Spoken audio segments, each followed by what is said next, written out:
10वां अवतार जो होगा संभल नगरी में,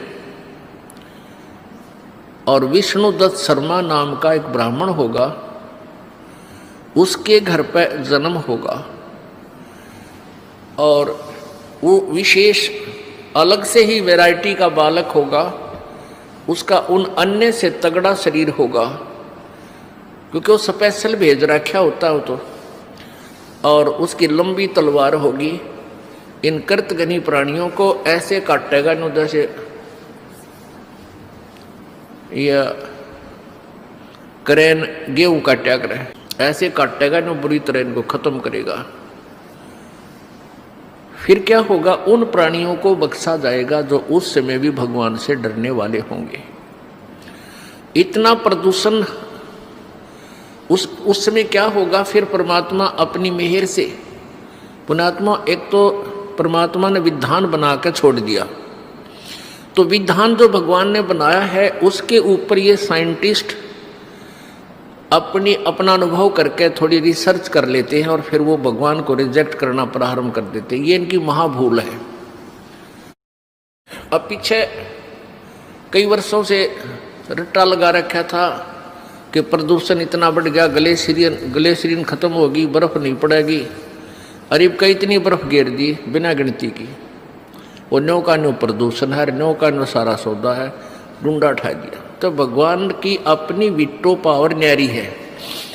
तो क्या होगा, कलयुग के एंड में इन सभी को नाश करेगा, ऐसी दुष्ट आत्माओं को काटा जाएगा, खत्म करेगा। उसके बाद जो पुण्य उस समय थोड़ी बहुत आस्था भगवान की जिनमें होगी वो शेष बचेंगे। फिर बहुत जबरदस्त वर्षा होगी, और वो पहले वर्षा प्रारंभ होगी बहुत ज्यादा। वो व्यक्ति वहां से खिसक जाएंगे, मैदानी स्थान छोड़कर पहाड़ों पर चले जाएंगे। बहुत सैकड़ों फुट पानी पूरी पृथ्वी पर हो जाएगा। और फिर बहुत समय तक ये पानी धीरे धीरे ये जल सूखना शुरू होगा, और जो जमीन का अनउपजाऊ अंश था वो जल के कारण ऊपर आ जाएगा। और फिर धीरे धीरे वो सूखेगा, सारा पानी जल सूख के फिर उसमें जंगल हो जाएगा, पूरी पृथ्वी पर वन हो जाएगा, पेड़ पौधे बहुत ज्यादा उग जाएंगे। और फिर पर्यावरण का परिवर्तन फिर होगा। वन जो है ऑक्सीजन छोड़ते हैं पेड़, और कार्बन डाइऑक्साइड वायु से लेकर के पुनः पूरे वायुमंडल को शुद्ध कर देंगे। फिर उन शेष बचे हुए प्राणियों के घर पर जो बालक होंगे वो उल्टे होंगे। उल्टे कैसे, माता पिता तो 2.5 फुट के, और बेटा बेटी हो जाएंगे 4-4, 5-5 फुट के। फिर धीरे धीरे बढ़ना शुरू होगा। तो सतयुग में सैकड़ों फुट हाइट के इंसान हो जाते हैं, सैकड़ों फुट, और लाखों वर्ष की आयु हो जाती, क्योंकि शुद्ध वायु, शुद्ध वातावरण, बीमारी होती नहीं उस समय सतयुग में, बहुत कम। अब हम इस विषय को यहीं क्लोज करते हैं। हमारा प्रसंग चल रहा है कि मुल्ला माया मग में बैठी हंसा चुन चुन खाई, यो ज्योत स्वरूपी कहे निरंजन मैं ही करता बाई।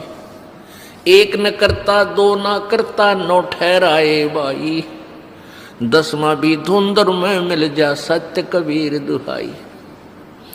अब वो 10वां अवतार पुण्यात्मा राजा हरिश्चंद्र जी निकलंक नाम से प्रकट हुए, जन्म लेंगे माँ से, और फिर वो इतने पाप के भागी हो जाएंगे, अरबों खरबों प्राणियों को मार के जी मनुष्यों को वो उसके बैड अकाउंट में लिख देगा काल, और फिर उसको इन पापों के कारण नरक में ठोका जाएगा। ये काल ऐसे धोखा देता है सबको। ये चतुर्भुजी भगवान कहावें, हर हट डोर बंदे सब आवे। ये कोटिक करता फिरता देखा, हर हट डोर कहूं सुन लेखा। ये करोड़ों करता जो बने फिरे थे, कहते हैं हमने 84 लाख योनियों में भटकते देखे। ब्रह्मा विष्णु महेश ये वो पुण्यात्मा है जो कभी परमेश्वर कबीर जी की शरण में रहे हैं और ये पार नहीं हो सके, ये काल का हाथ लाग गए और काल भगवान ने इनको अपने पुत्रों के रूप में जन्म देकर इन यहाँ का इंचार्ज बना दिया है। पुण्य इन्हीं का है, इनसे एक्स्ट्रा फिर तप करवाता है, इनमें बैटरी चार्ज कर लेता है और फिर इनसे अपना उल्लू सीधा करता है। फिर ये ब्रह्मा मर जाएगा, 7 ब्रह्मा की फिर नया ब्रह्मा जन्म करके उत्पन्न करके ये रख देगा काल। 7 ब्रह्मा की मृत्यु के बाद एक विष्णु जी की मृत्यु होगी और 7 विष्णु की मृत्यु के उपरांत एक शिव की मृत्यु होगी। और जो अब वर्तमान में ब्रह्मा विष्णु महेश चल रहे हैं ये 84 लाख योनियों में चले जाएंगे, साधारण प्राणी बन जाएंगे और नई पुण्यात्माओं को इसी पद पर विराजमान कर देगा। इसलिए सूक्ष्म वेद में कहा कि कोटिक करता हमने फिरता देखा, हर हट डोर कहूँ सुन लेखा। हर हट डोर कहते चतुर्भुजी भगवान कहावे, ये हर हट डोर बंधे सब आवे। ये अरहट का कुआ लोई, यागल बंधा है सब कोई। कीड़ी कुंजर और अवतारा, हर हट डोर बंधे कई बारा। हर हट डोर किसे कहते हैं? पहले पुराने समय में सिंचाई का साधन किसानों के पास एक कुआं होता था, कच्चा कुआं खोदते थे, बहुत गहरा होता था। उस कुएं के ऊपर एक पक्का स्ट्रक्चर बनाते थे दूरी से और उसके बीच में एक पुली लगाते थे, एक पुली, और उसके ऊपर एक चैन डाल देते थे जो नीचे जल तक जाती थी।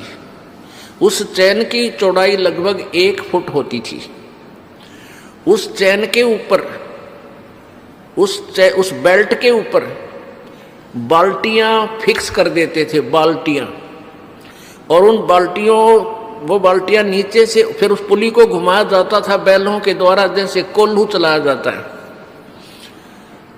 वो बाल्टी नीचे से पानी भरकर आती थी, ऊपर खाली हो जाती थी, वो जल खेतों में चला जाता था। वो खाली बाल्टी फिर नीचे जाती थी, नीचे से भरकर आती थी, फिर खाली हो जाती थी, फिर जाती थी, फिर खाली हो जाती थी। इसको अरहट का कुआं बोलते हैं। आपको उसका एक चित्र दिखाते हैं, क्योंकि वर्तमान के बच्चों ने अरहट नहीं देखे, हमने देखे। हमारे समय हम बालक थे तब तक कहीं ना कहीं इनकी थोड़ी सी नामो निशान कहीं कहीं इधर जहाँ नहर का व्यवस्था नहीं थी सिंचाई की, वहाँ ये देखने को मिलते थे। अब तो इनका नामो निशान ही मिट गया। ये देखिएगा, ये अरहट का कुआं लोई, ये देखिएगा अरहट, रहट देसी भाषा में रहट कहा करते हैं, वैसे हरहट भी बोलते हैं। ये अरहट है, यो अरहट का कुआं लोई, या गलबंजा है सब कोई। ये कीड़ी कुंजर और अवतारा, हरहट डोर बंधे कई पारा। ये कुआं है एक,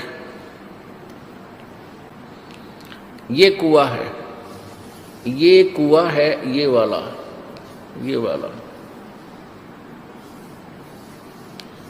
इसकी साइड एलिवेशन दिखा रखी है, तो सोच लो 20 से काट के।